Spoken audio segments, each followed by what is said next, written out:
Hello friends, welcome to Creative Medicine.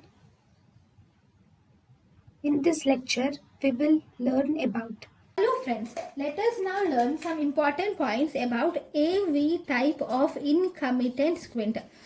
In the incommitant squint, the third type which we see is actually AV type of incommitant squint. So what do you see in AV type? Here there is, okay, let me draw. A is pattern like this. Remember these patterns, you will learn everything. V is pattern like this. So here there is, this is actually converged, okay? That is, here both the eyes are converging like this. So here there is esotropia is present, is increased on upward gaze. When the patient looks up, this esotropia is increased by 10 degrees. Okay, whereas in the downward, when the patient looks downward, the exotropia is increased by down gaze, and this is also increased by 10 degrees. Okay, why does this occur?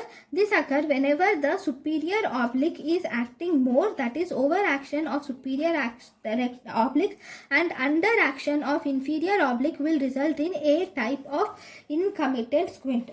Whereas if you see the V type of incommitant squint, on the upward gaze the patient will have exotropia is present on the increased on upward gaze. And this increase in exotropia on upward gaze is more than 15 degrees, is by 15 degrees. This is 15 degrees. Whereas there is esotropia will occur to be increased on downward gaze. And this increase in exotropia by downward gaze is by again 15 degrees. This is called as AV type of incommitant squint. Thank you. Thank you and thank you for watching.